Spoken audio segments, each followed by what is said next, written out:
Pernah tak anda pandang sekotak jus dan terfikir, apa sebenarnya yang ada kat dalam tu? Bukan sekadar buah tahu tak? Ada satu dunia sains yang tersembunyi. Dan hari ini, kita akan bongkar semuanya.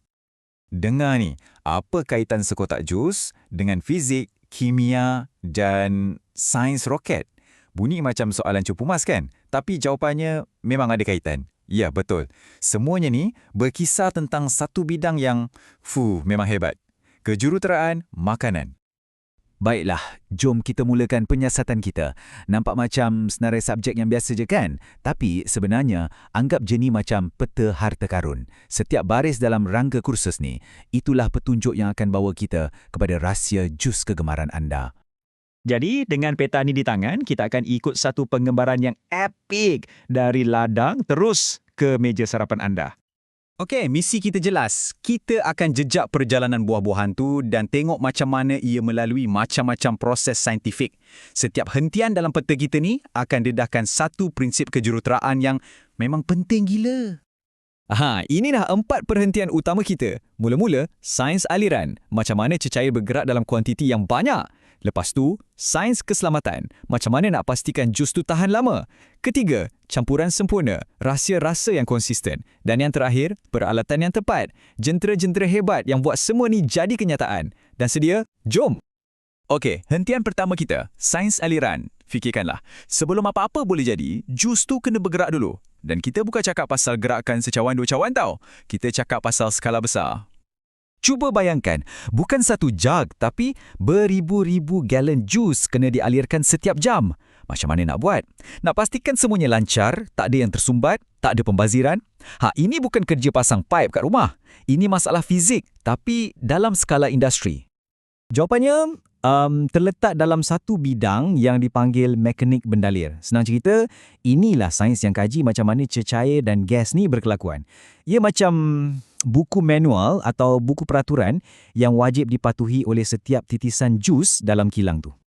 Yang menariknya, mekanik bendalir ni ada 2 watak utama. Pertama, bendalir statik. Bayangkan tekanan air dalam sebuah empangan gergasi. Nampak tenang, tapi kuasanya bukan main. Kedua, bendalir dinamik. Yang ini pula macam sungai yang mengalir deras. Inilah pergerakan jus melalui paip-paip yang berselirat tu. Dan yang lagi best, ia dikawal oleh hukum fizik yang sama yang membolehkan kapal terbang terapung di udara. Hebat kan? Baiklah, jus kita dah berjaya dialirkan ke seluruh kilang. Settle satu bab.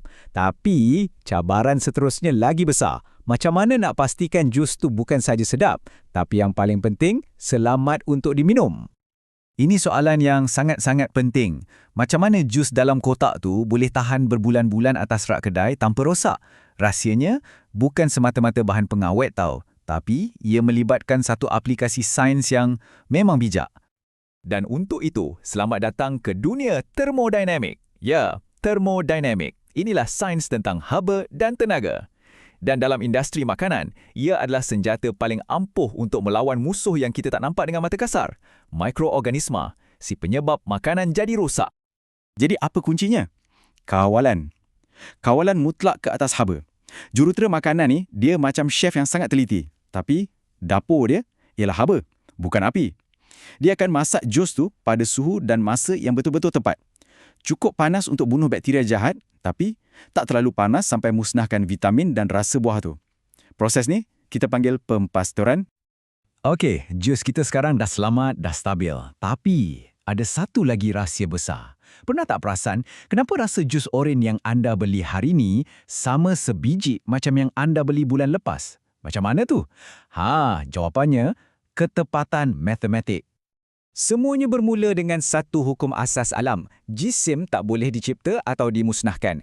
Dalam dunia makanan, ini dipanggil keseimbangan bahan dan jisim. Paling senang nak faham, apa yang masuk mesti sama dengan apa yang keluar. Tak ada silap mata, tak ada magic. Dan jadual ni tunjukkan betapa telitinya kerja dorang. Ini macam buku akaun, tapi bukan untuk duit, untuk molekul. Setiap titisan air, setiap gram pati, setiap miligram vitamin, semuanya kena kira, kena jejak sampai ke produk akhir. Tak boleh ada ruang untuk silap sikit pun. Sebab kalau silap, itulah nanti rasa jus anda kejap manis, kejap masam. Dan yang menariknya, konsep seimbang ni bukan untuk resipi je. Cuba tengok struktur kursus ni sendiri. Kan? Untuk hasilkan seorang jurutera yang boleh cipta resepi yang seimbang, mereka sendiri kena lalui resepi pendidikan yang seimbang. Ada teori dalam kelas, ada praktikal dalam makmal, ada projek sendiri. Semuanya kena ngam, saling melengkapi. Okey, kita dah cover pasal aliran, keselamatan dan konsistensi. Sekarang, kita dah sampai ke bahagian terakhir dalam petak kita, iaitu alatan yang menjadikan semua teori tadi satu kenyataan. Sebab apa? Sebab anda boleh ada resepi paling sedap kat dunia ni, tapi kalau tak ada mesin yang betul untuk hasilkan beribu-ribu kotak, resepi tu akan tinggal atas kertas je. Betul tak? Sebab itulah, jurutera makanan ni dia macam dua orang dalam satu badan. Separuh saintis, separuh lagi mekanik. Dia bukan setakat tahu resepi, tapi dia juga tahu macam mana nak bina dan upgrade dapur gergasi, iaitu kilang, supaya resepi tu boleh dimasak dengan lebih cepat, lebih jimat dan pastinya lebih baik. Jadi, macam itulah ceritanya. 3 prinsip gergasi yang kita dah tengok tadi, mekanik bendalir, termodinamik dan keseimbangan jisim. Semuanya bergabung, bekerjasama di bawah satu bumbung yang kita panggil kejuruteraan makanan. Inilah yang bawa makanan ke meja kita. Dan semua ilmu ni, semua fizik, kimia, matematik yang rumit ni, boleh kita ringkaskan dengan satu nombor je, 120. Ya, 120 jam. Itulah masa yang seorang pelajar kena luangkan untuk satu subjek ni je. Ini menunjukkan betapa rumit dan pentingnya kerja di sebalik takbir semata-mata untuk pastikan makanan kita selamat.